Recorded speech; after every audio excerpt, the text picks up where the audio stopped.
Okay, so you're here because you want to learn faster, get smarter, right?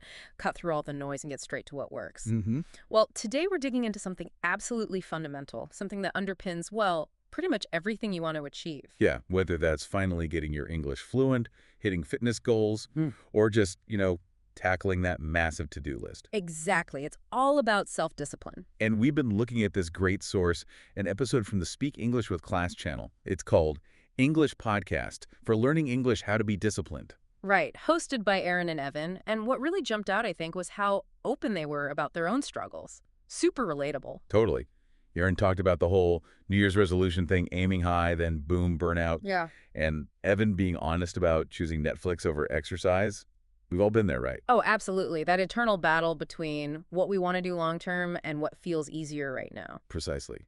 And that's the whole point of this deep dive. Yeah, our mission here is basically to pull out the really practical, usable tips from their chat. Stuff you can actually apply to build that discipline muscle. Think of it like actionable insights, not just for English, though that's a focus, but for, well, anything you're aiming for. And they mentioned, didn't they, something about vocabulary? They did. The original source weaves in intermediate level English vocab quite nicely, so listening to this, you might pick up some new words too. A little bonus. Okay. Oh, and they also mentioned a free PDF guide linked to their episode. Could be useful for you to check out alongside this. Good tip. Okay, so Aaron and Evan struggled. We struggle. Where did they say we should even start trying to get a grip on this self-discipline thing? Well, they kicked off with something that sounds almost too simple, but it's powerful. Tiny habits. Tiny habits. Okay. Yeah, Erin shared how she used to set these massive goals, like huge workouts every day, total diet change, and she'd just get overwhelmed and quit super fast. Sound familiar? Yeah. Like signing up for a marathon when you haven't even jogged around the block yet. So what's the alternative? She found success by shrinking the goal right down, like ridiculously small. Instead of an hour workout, she just committed to 5 minutes. Just 5. 5 minutes. Okay, that sounds manageable. Exactly. By making it almost too easy to say no to, she actually did it consistently. It's like lowering the barrier to entry so much that your brain doesn't fight it. Right. And those little 5-minute wins started to build momentum. It wasn't daunting anymore. That makes sense. It's like pushing a stalled car. Lots of little pushes work better than one impossible heave, right? Perfectly put. Yeah. And you can apply that directly to learning English. Instead of, I must study for an hour, I'll review 5 flashcards, or I'll listen to 2 minutes of an English podcast. Just 5 minutes. Just 5 minutes. Done daily. They mentioned James Clear's Atomic Habits. It's all about that compounding effect.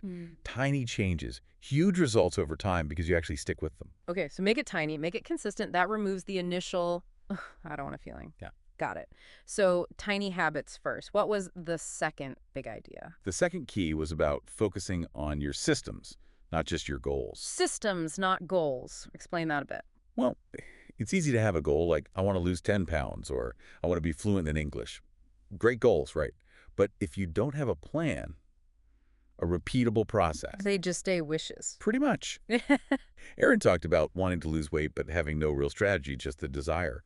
And that led to feeling discouraged because, well, nothing was really happening systematically. So the goal is the destination, but the system is the actual turn-by-turn navigation to get you there. Exactly. You need the route.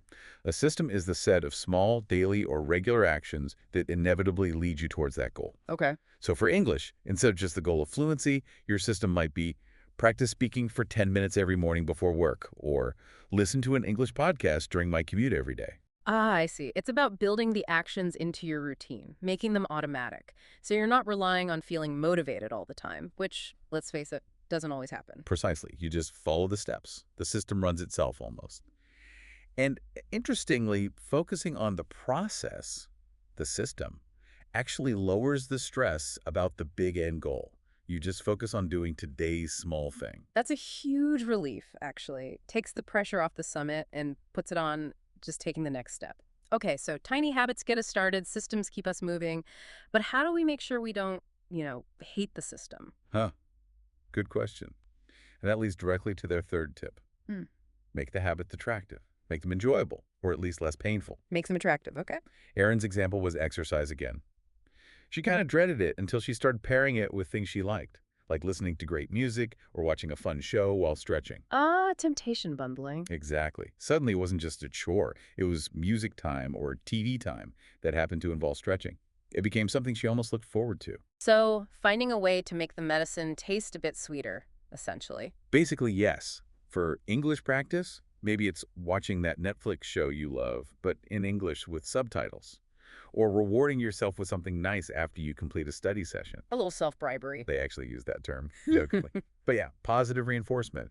Your brain connects the habit with a pleasant outcome, which makes you want to do it again. It shifts it from relying purely on willpower, which we know is limited, to tapping into want power. You're finding the enjoyment in the process. You got it. Discipline doesn't have to feel like grim determination all the time. Make it appealing. Okay, this is good. Start tiny, build systems, make them attractive. What's number 4? And number 4 is about designing your environment for success. Your physical surroundings play a massive role. Right, like trying to eat healthy when your kitchen counter is covered in cookies. Exactly. Erin mentioned getting distracted by a messy desk or having snacks right there, making it harder to focus or resist. Oh yeah, the visual cues. If the cookies aren't there. You're less likely to eat them. Out of sight, out of mind. So the idea is to tweak your environment to make the good habits easier and the bad habits harder. Give me some examples. Okay, so Erin talked about keeping her workout clothes laid out, visible, instant cue, moving the unhealthy snacks away from her desk. For English learners, maybe it's keeping your textbook or flashcards right on your desk where you'll see them. Mm. Making your language app easily accessible on your phone's home screen. Basically, reduce the friction for the things you want to do. It's like setting up little nudges for yourself throughout your space, making the right path the easiest path. Precisely. And this also extends to people, by the way. Surrounding yourself with supportive folks who encourage your goals, like learning English, makes a difference too. Yeah, that makes sense. Having cheerleaders or people on the same journey. Okay, environment optimized. What about our internal state, our energy? That's number 5.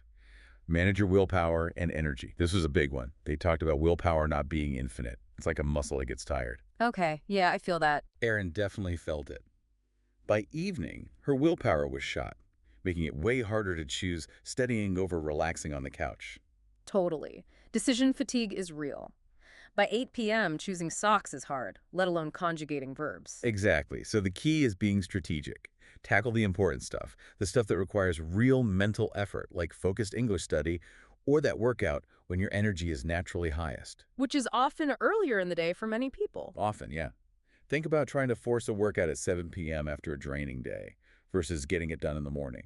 It's often much easier earlier on. So for you learning English, figure out your peak time and try to schedule your focus practice then. Work with your energy, not against it. Smart. It's less about magically having more willpower and more about using what you have wisely. That's it.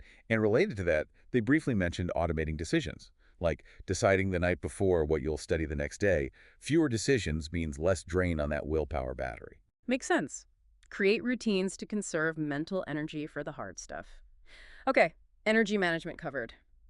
What's the final piece of their puzzle? The last tip they shared was finding an accountability partner, leveraging social support, Ah, the buddy system. pretty much. Erin found she was way more consistent with workouts if she had a friend expecting her or just someone checking in. It adds a layer of, well, not wanting to let someone else down. Yeah, that external expectation can be a powerful motivator, especially when your internal motivation dips. Definitely. So for English, this could be finding a language exchange partner you meet with regularly, joining a study group, even just telling a friend your weekly goal and asking them to check in. Doesn't have to be super formal, just someone in your corner. Exactly. It provides that gentle nudge, that extra reason not to skip your practice session. Makes it harder to slip up quietly. Okay, wow. Let's quickly run through those again. Start tiny, like ridiculously tiny. Focus on the system, the process, not just the end goal. Make that system attractive, enjoyable somehow. Design your environment to make the right things easy.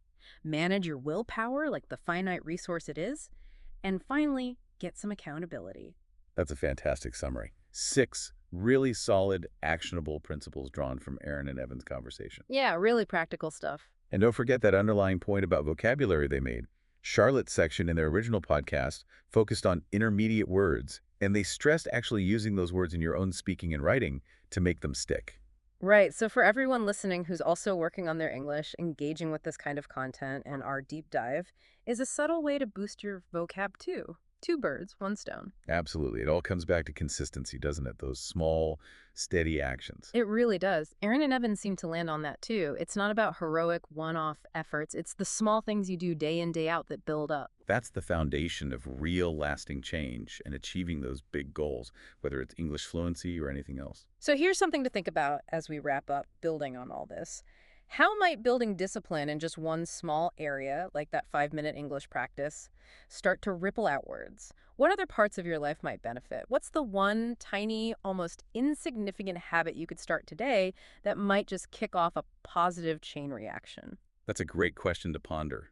Hopefully, this deep dive gave you some concrete tools from Aaron and Evan's experience to start building that discipline. We'll definitely be back exploring more useful ideas soon. Keep taking those steps.